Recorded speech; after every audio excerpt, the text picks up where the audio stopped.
Varicose veins తో బాధపడుతున్నారా? మన ఏవిస్ హాస్పిటల్లో 4,500 రూపాయల లేజర్ స్కానింగ్ ఉచితం. నమస్తే రమ్మగారు. నమస్తే జయ. దీపావళి పండుగ శుభాకాంక్షలు అండి. నీకు కూడా జయ. సుమన్ టీవీ ప్రేక్షకులందరికీ దీపావళి పండుగ శుభాకాంక్షలు.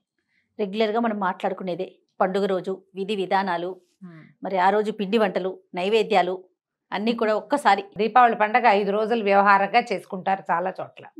ధనత్రయోదశి, తర్వాత నరక చతుర్దశి, దీపావళి అమావాస్య, బలిపాడ్యమి, యమద్వితీయ, భగినీహస్త భోజనం, ఈ 5 రోజులు పర్వదినాలు. త్రయోదశి నాడే దీపాలు పెట్టి పూజ చేసుకునే వాళ్ళు కొంతమంది కనిపిస్తారు, కొన్ని తక్కువ కుటుంబాలు. ఇప్పుడు ధనత్రయోదశి మనం ధన్తేరాస్ పేరుతోటి ఏదో వస్తువులు కొనుక్కుంటున్నాం కదా. అవునండి. ఈ ధన్వంతరిని పూజించడం, ధనలక్ష్మిని పూజించడం అవన్నీ మన వైపు ప్రాంతాల్లో చేసేవి కాదు. టీవీలలో కనపడతాయి, చేసుకుంటే కావాలి అంటే పూజ చేసుకుందామంటే ధన్వంతరి ఆరోగ్యం కోసం ధన్వంతరికి పూజ. మళ్ళీ ధన్వంతరికి ఏం పూజా విధానం చేయాలి, ఏం పటం పెట్టాలి, ఏం నైవేద్యం పెట్టాలి, బోల్డ్ వస్తాయి ప్రశ్నలు. స్వధర్మ నిధనం శ్రేయ కదా, అంతే కదండి. మనకు తెలీదు. దండం పెట్టి ఊరుకొని ఈ రోజున మనం ప్రమిదలు దీపారాధనకి ఏర్పరచుకోవాల్సిన వస్తువులు ఏర్పరచుకోవటం. చతుర్దశి రోజున ఉదయకాలం అభ్యంగనం చేయటం. పొద్దున్నే నువ్వుల నూనె రాసుకుని తెల్లవారుజామునే, ఎండెక్కాక అభ్యంగనం అంత మంచిది కాదు. పొద్దున్నే తెల్లవారుజామునే నెత్తికి నువ్వుల నూనె పెట్టుకోవడం, ఒంటికి నువ్వుల నూనె పెట్టుకుని తల స్నానాలు చేయడం, ఇంటిల్లిపాది పెద్దవాళ్ళు ఉంటే వాళ్ళతోటి నెత్తికి నూనె పెట్టించుకుని అక్షింతలు వేయించుకుంటే ఇతోధికంగా ఆయుర్వృద్ధి జరుగుతుంది. అయితే ఈ నరక చతుర్దశి నాటి తెల్లవారుజామున పెట్టేటువంటి దీపాలు యమదీపాలుగా చెప్తారు. ఓకే. ఇప్పుడు చూపించేటువంటి ఈ దీపదర్శనం ఏంటంటే దక్షిణం వైపుగా పెట్టాలని, అప్పుడు మన పితృదేవతలకి దారి చూపించినట్లు అవుతుందని అంటారు. దీనికి ముందు నెలలో మనం ఏం చేసాము, మహాలయ పక్షాలు చేసుకున్నాం. అవును, పితృపక్షాలు కదా. ఈ పితృపక్షాల తర్వాత పితృపక్షాలే అప్పటికే మనకి ఇది వచ్చేసింది, దక్షిణాయనం వచ్చేసింది కదా. ఇప్పుడు ఏంటంటే మార్గదర్శనం చేసినట్టు పితరులు ఎవరైతే తర్పణాలు తీసుకున్నారో వాళ్ళ దారి స్వర్గం వైపుకి వెళ్తూ ఉంటుంది దారి.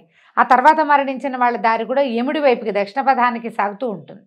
వీరికి ఈ దీపాలు చూపిస్తే ఆ దీపాల వెలుగులో వాళ్ళు స్వర్గారోహణ చేయగలుగుతారని ఒక నమ్మకం. యమద్వీపాలుగా చెప్తారు. ఒకవేళ పెట్టదలుచుకుంటే తెల్లపొద్దున్నే చతుర్దశి నాడు పెట్టచ్చు. అయితే చతుర్దశి రోజున దీపాలు పెట్టే ఆచారం చాలా ఇళ్లలో ఉండదు. అవును, ముందు రోజు నుంచి పెడతాం. మా అత్తవారింట్లో కూడా లేదు, మేము దీపావళి అమావాస్య నాడే పెడతాం. ఓకే. అంటే ఈ దీపాలు పెట్టే క్రమంలో ఏవైనా ఇబ్బందులు వచ్చినా అనుమానపడి మానేసినవి కొన్ని, సంప్రదాయం లేని వాళ్ళు కొంతమంది అవును ఉంటారు కదా. అవును, దీపావళి పండగే లేని వాళ్ళు ఇంకొంతమంది ఉంటారు. ఇక చేసేదేం లేదు. ఈ ఒకవేళ అలవాటు ఉన్న వాళ్ళు చతుర్దశి నాడు దీపం పెట్టుకోవటం.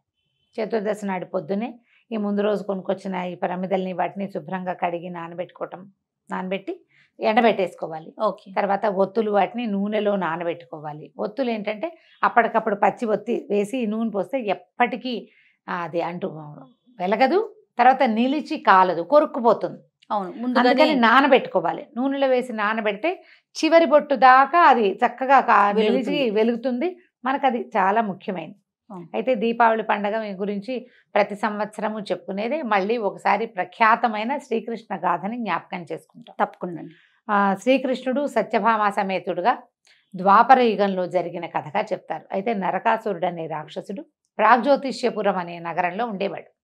అతను భూమికి కంటకుడుగా మారాడు, భూభారం అయిపోయాడు. అతను ఏం చేశాడట, ఒక 16,100 మంది స్త్రీలను అపహరించి చెరబట్టి ఉంచుకున్నాడు.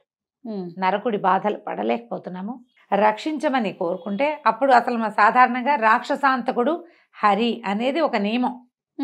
రాక్షస సంహారం చేయాలంటే హరే, అంతే. ఇప్పుడు హరి ఏ స్వరూపంలో ఇక్కడ ఉన్నాడు, జగన్నాటక సూత్రధారైన శ్రీకృష్ణ స్వరూపంలో కింద కనపడుతున్నాడు. అవును. ఈ కనపడుతున్నటువంటి శ్రీకృష్ణ పరమాత్మని ప్రార్థించారు మానవులు. ఆ చుట్టుపక్కల నగరాల వాళ్ళు ఆడపిల్లల్ని అపహరిస్తున్నారని బాధపడి కృష్ణుడిని ప్రార్థిస్తే ఆయన సరే నరకాసురుడితో యుద్ధానికి బయలుదేరాడు. ఆయన బయలుదేరే సమయానికి సత్యాదేవి కూడా యుద్ధానికి వెళ్ళాలనిపించింది. ఆయన తీసుకెళ్లదలుచుకుని ఆమెకి చిన్న ప్రేరేపణ చేశాడు. ఇద్దరు కలిసి యుద్ధానికి వెళ్ళారు. స్త్రీ శక్తి ఆవిడేం తక్కువ కాదు ఆయనకంటే, ఆడవాళ్ళు ఆకాశంలో సగం అంతే. ఇద్దరు కలిసి గరుడారూఢులై యుద్ధానికి బయలుదేరారు. అయితే రథారూఢులుగానే చెప్తారు. గరుడారూఢుడు అని కొన్ని సంప్రదాయాల్లో చెప్తారు, కానీ గరుడం మీద ఎక్కినట్టు కనిపించదు. రథారూఢులుగా వెళ్ళారు. వెళ్ళి యుద్ధం చేస్తుంటే శ్రీకృష్ణుడికి దెబ్బ తగిలింది. ఆయన కొంచెం స్పృహ తప్పినట్టున్నాడు. స్పృహ తప్పితే మరి ఈవిడ కవచం వేసుకుని వచ్చింది కదా, మరి రాక్షసుడు విజృంభించి పడిపోయిన ఆయన్ని కొట్టేస్తే పైగా స్వామి పడిపోయాడంటే సేనలు నిరాశకు లోనైపోతాయి, అవును, భయపడతాయి, డిప్రెసివ్గా అయిపోతుంది కదా. వెంటనే ఏంటి వీళ్ళ తాలూకు లోపల ఉండవలసినటువంటి ఆ యుద్ధ ఇది తగ్గిపోతుంది, భయపడిపోతారు. అందుకని ఈవిడేం చేసింది, తనంతట తను లేచి నిలబడి యుద్ధం చేయడానికి పూనుకుంది. ఈమె యొక్క బాణాలతోటే, సత్యభామాదేవి బాణాలతోటే నరకుడికి దెబ్బ తగిలింది, అతను మరణించాడు.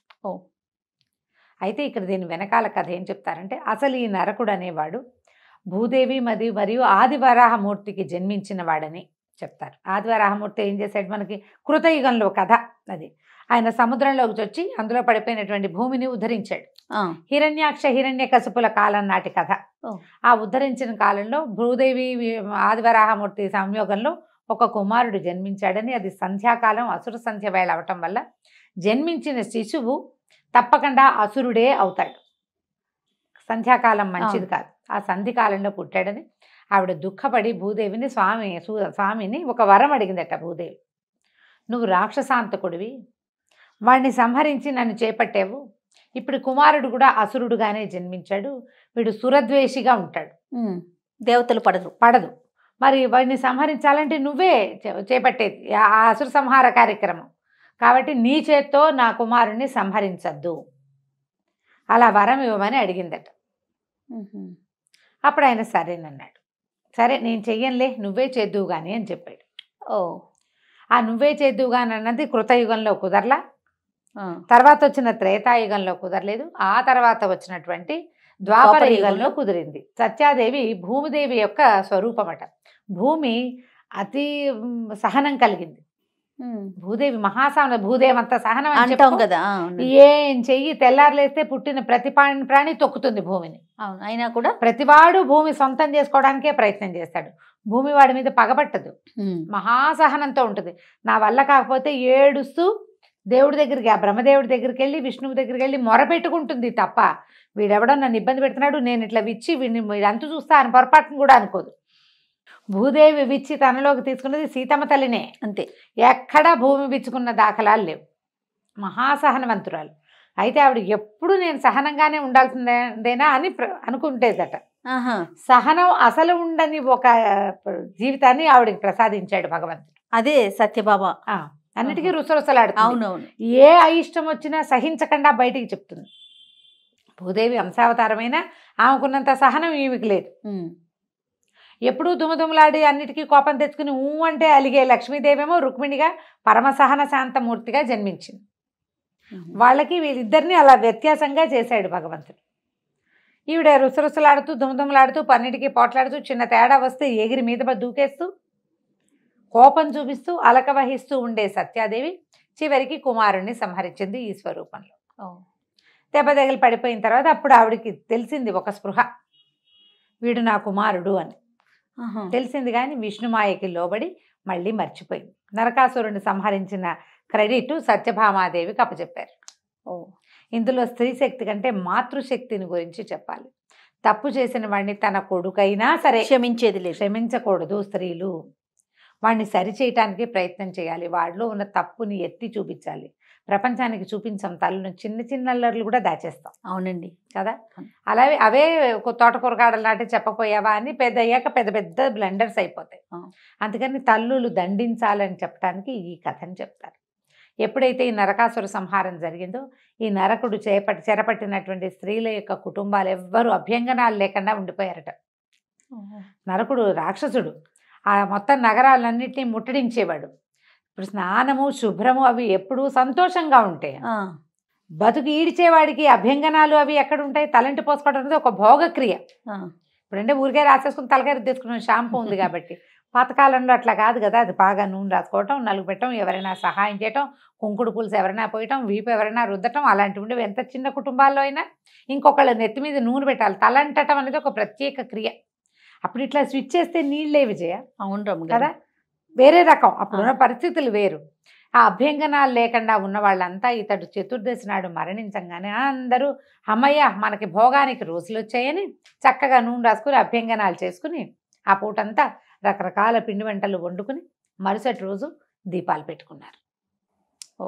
అందుకే అదే దీపావళి పండగ ద్వాపర యుగం నుంచి జరుగుతోందని చెప్తారు. అయితే ఈ దీపాలని పెట్టుకోవటం అనేది మనకి త్రేతాయుగంలో కూడా ఉన్నదని, రామావతారంలో సీతారాములు తిరిగి వచ్చినప్పుడు అప్పటిదాకా ఏ శోభలు లేకుండా అలాగా పాడుబడి ఉన్నట్టుగా ఉన్నటువంటి అయోధ్య నగరంలో, ఎందుకంటే రాముడు లేడు, భరతుడు రాజ్యం చేయటం మానేశాడు, ఆయన పోయి నందిగ్రామంలో కూర్చున్నాడు, ఆయన జటాబల్కలాలే ధరించి ఉన్నాడు, నారబట్టలే ధరించాడు కదా.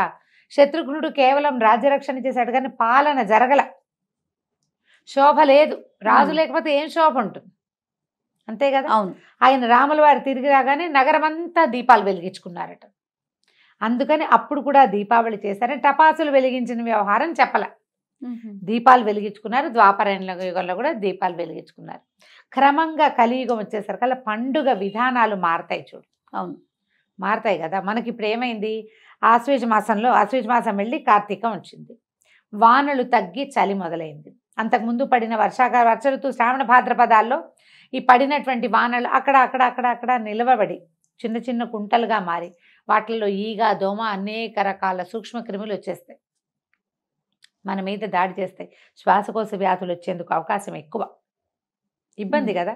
అందుకని ఏం చేశారు, ఈ గాలిలో ఉన్నటువంటి రకరకాల సూక్ష్మ క్రిముల్ని తొలగించడం కోసం ఈ టపాసులు కాల్చేటువంటి గంధకము, సూర్యకారము అవి కలిపి చేస్తారు. అప్పుడు చేసేవాళ్ళు. ఇవి ఢామన్న మోతకి కొన్ని గణాలు పరిగెడతాయి, కొన్ని సూక్ష్మ క్రిములు పోతాయి. ఈ గంధకము అవి కాలిన వాసనకి కొన్ని సూక్ష్మ క్రిములు పోతాయి.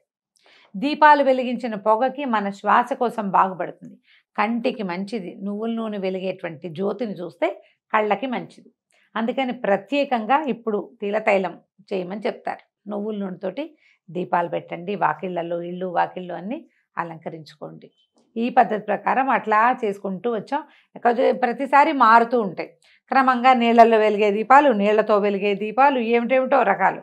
అవును, సంప్రదాయం ప్రకారం చేసుకోదలిస్తే నువ్వుల నూనె దీపం మంచిది, శ్రేష్టం. ఊరికే వెలగటానికి కాదు, వెలిగిన తర్వాత వచ్చేటువంటి పొగ కూడా మనకు మంచిదయ్యేలాగానే పెట్టారు మహర్షులు మనకి. వెలిగాక ఇప్పుడు క్యాండిల్ వెలిగించావు, దాని రెసిడ్యూ అంతా కింద పడుతుంది. ఏది నువ్వుల నూనె వెలిగించు, ఏమొస్తుంది కిందకి? దీపం సరిగా ఒత్తి బాగా పెట్టాలి నువ్వు, అంతే కదా. ఆ జ్యోతి కంటికి మంచిది. క్యాండిల్ వెలుగు మంచిదని ఎక్కడా చెప్పబడలా. అవునండి, అసలు మన సాంప్రదాయమే కాదు. కాబట్టి పండుగ రోజుల్లో అయినా దయచేసి వ్యాక్స్ దీపాలు వెలిగించబోకండి. ఆ వ్యాక్స్ దేంతో చేస్తారో మనకు తెలియదు. అవును, నువ్వుల నూనె ఖచ్చితంగా తెలుసు కదా మనకి, మంచి నువ్వుల నూనె. అక్కడి నుంచి దీపం నూనెగా భావించే నూనె తేబోకండి. పండగ ఖర్చులు ఎలాగూ పెట్టుకుంటాం, మంచి శ్రేష్టమైన నువ్వుల నూనె తెచ్చి పెట్టుకోండి. మనం ఇవాళే ఇల్లంతా పెడతాం, రేపటి నుంచి ఏం చేస్తాము, తులసికోట దగ్గర వాకిలి గుమ్మంలో 2 దీపాలు పెడతాం, తులసికోట దగ్గర ఓ దీపం పెట్టుకుంటాం, పొద్దున్నే తులసికోట దగ్గర పెడతాం, సాయంకాలం పూట వాకిట్లో పెట్టుకుంటాము. ఎలాగైనా పెట్టుకోవచ్చు. అవును, ఒక దీపమే పెడతామన్నా మీ ఓపిక. దేవుడి దగ్గర ఒక దీపం పెడతాం, వెళ్తే ఏ దేవాలయానికో పెట్టుకుంటాము. అయితే దేవాలయంలోనూ దేవుడి దగ్గర పెట్టేవి ఆవు నెయ్యితో పెడితే మంచిది, శక్తి ఉన్న వాళ్ళు. లేకపోతే నువ్వుల నూనె కూడా ఇప్పుడు ఆవు నెయ్యి అంత ఖరీదు దగ్గరగా ఉంటుంది, అటు ఇటుగా. అవకాశం ఉన్నవాళ్ళు ఇలా కూడా చేయొచ్చు. చక్కగా ఏదైనా మంచి పిండి వంటలు వండుకోవటం. దీపావళి నాటి రాత్రి టపాసులు కాలుస్తాం, దీపాలు పెట్టుకుంటాం, టపాసులు కాలుస్తాం. దాంతోపాటు అమావాస్య నాడు లక్ష్మీ పూజ చేయాలన్న ఒక నియమాన్ని వ్యాపారస్తులు వెళ్ళు పాటిస్తారు. మామూలు వాళ్ళు కూడా మనం ఇళ్లలో లక్ష్మీ పూజ చేసుకోవచ్చు. ఆమెకు ప్రీతికరం అంట ఈరోజు పూజ చేసుకోవడం. మనం చేసిన స్వీట్లు, ఆటలు ఏమైనా ఉంటే పదార్థాలు అన్నీ అమ్మవారికి నివేదన చేసుకుని టపాసులు కాల్చిన తర్వాత శుభ్రంగా కాళ్ళు చేతులు మొహం కడుక్కుని నోట్లో నీళ్ళు పోసుకుని పుక్కిలిచ్చి ఉమ్మేసి వీలైతే బట్టలు కూడా మార్చుకుని చక్కగా చేసిన స్వీట్లు తినండి. ఈ టపాసులు పీల్చిన వాసనలు పీలుస్తాం కదా మనం, వాటికి విరుగుడు బెల్లము పంచదారతో చేసినటువంటి స్వీట్లు. తీయటి పదార్థం తింటే దానివల్ల ఏదైనా ఒక చిన్న సైడ్ ఎఫెక్ట్ ఉంటే ఆ ఎఫెక్ట్ పోతుంది. పెద్దవాళ్ళకి నమస్కారం చేసుకోవటం, ఎవరికైనా దానం చేయటము, నువ్వుల నూనెతో చేసినట్టు నువ్వులతోటి చేసినటువంటి ఏమైనా చిక్కీలు అలాంటివి పంచుకోవచ్చు. నువ్వుల జీళ్ళు మనం కూడా తినచ్చు. ఈ రోజున చేసేటువంటి ఏ పదార్థ వినిమయం అయినా కూడా విశేషమైన ఫలితాన్ని ఇస్తుంది. ఏదైనా చేయొచ్చు. దీపావళి రోజున కుష్మాండ దానం చేస్తారు, గుమ్మడికాయ. అవును, భూదేవిని దానం చేసిన ఫలితం లభిస్తుందని. నరక చతుర్దశి రోజున కూడా చేస్తారు. అంటే ఆ రోజు ఒక రోజే వచ్చిందిగా, పొద్దున్నే చేయొచ్చు. ఎవరికైనా బ్రాహ్మడికి సద్బ్రాహ్మడికి మోయనివ్వటం, అంటే మనం స్వయం పాకం ఇస్తాం, అది కూడా ఇవ్వచ్చు. పొద్దున్నే నువ్వుల లడ్లు జీళ్ళు ఏమైనా చేసి చుట్టుపక్కల పిల్లలకి ఎవరైనా మనుషులు కనబడితే వాళ్ళకి ఇవ్వచ్చు. ఇది దాన ప్రక్రియగా అవ్వదు. అమ్మో నువ్వుల జీళ్ళు వాళ్ళు ఇస్తే మనం తీసుకున్నాం ఏదో కంపెనీ పోతుంది అనుకోపోకండి. పర్వదినం రోజున ఇచ్చేటువంటి ఈ తీయటి పదార్థాన్ని పంచితే పదార్థాన్ని పంచిన ఫలితం వస్తుంది, కానీ తీసుకున్న చెడు మాత్రం రాదు. తీసుకోవచ్చు చక్కగా మనము ఇవ్వచ్చు. చక్కగా ఈ దీపావళి పండగ కాబట్టి ఇంకా చలి రోజులు మొదలైపోతాయి. ఏవైనా కంబళ్ళు దుప్పట్లు దానం చేయదలుచుకుంటే ఇవాళ రోజు నుంచి మొదలుపెట్టి కార్తీకం అంతా కూడా మనం దానాలు చేసుకోవచ్చు. దాన ప్రక్రియకి శ్రీకారం చుట్టుకోవాలి. ఇప్పుడు వెసులుబాటును బట్టి మనకు కుదరాలి కదా. దీపావళి పండగ అనగానే ముందు దీపాలు పెడతాము, తర్వాత టపాసులు కాలుస్తాము. అవునండి. సాయంకాలం వేళ పిల్లల్ని చక్కగా కొత్త బట్టలతోటి అలంకరించి కాసేపు అటు ఇటు తిరిగేలా చేసి తర్వాత ఆ బట్టల్ని ఇలా నిలబడే గౌన్లు దగదగలాడే చుడీదార్లు వేసుకున్న పిల్లలకి లాంగ్ ఫ్రాకులు తోటి దీపాలు పెట్టించద్దు. అడ్వర్టైజ్మెంట్లలో చూసి వాటిని ఇమిటేట్ చేయబోకండి. బట్టలు తీసి పక్కన పెట్టుకోవటం, సాయంకాలం పూజ వేళకి వేసుకోవటం. చీకటి పడంగానే దీపాలు పెట్టుకుంటాం కదా. పిల్లలకి సాదా కాటన్ బట్టలు వేయండి. మీరు కూడా కాటన్ బట్టలే వేసుకోండి. ప్రమాదాలు లేకుండా ఉంటాయి. గబుకొని చెయ్యి అంటుకున్న ఇంట్లో ఒక బర్నాల్ లాంటిది అట్టి పెట్టుకోండి. ఏదైనా చెయ్యి కాలినా వేలు కాలినా గబుకొని నీటి కింద పెట్టి కాసేపు నీళ్ళల్లో ఉంచితే కాలిన చోట ఇబ్బంది లేకుండా ఉంటుంది. చిట్కా వైద్యాలు ఏమైనా తెలిస్తే అవి కూడా చేసుకోవచ్చు. దీపాల దగ్గర అక్కడ పిల్లల్ని వదిలిపెట్టపోకండి. టపాసుల్ని వాటిని దూరం నుంచి కాల్చడం, సాధ్యమైనంత ఎక్కువ కాలుష్యరహితమైనటువంటి దీపావళిని చేసుకుందాము. వీటితో ఇంత సౌండ్ వస్తుంది, ఇంత పొగ వస్తుంది అనుకున్న వాటిని మానేసేయండి. అది పిల్లలకి మంచిది కాదు, మనకి వాతావరణానికి మంచిది, పర్యావరణానికి అస్సలు మంచిది కాదు. ఏవి చేయమంటారో అవి మాత్రమే చేయండి. శబ్దం వచ్చేవి తీసుకోవచ్చు, మంచిదే. పొగ వచ్చేవి మాత్రం కాదు. ఓకే, కొంచెం జాగ్రత్తగా హ్యాండిల్ చేసుకుంటూ ఈ దివ్య దీపావళిని శుభ దీపావళిగా మార్చుకోండి. తప్పకుండా రమ్య గారు. నమస్తే. నమస్తే జయ.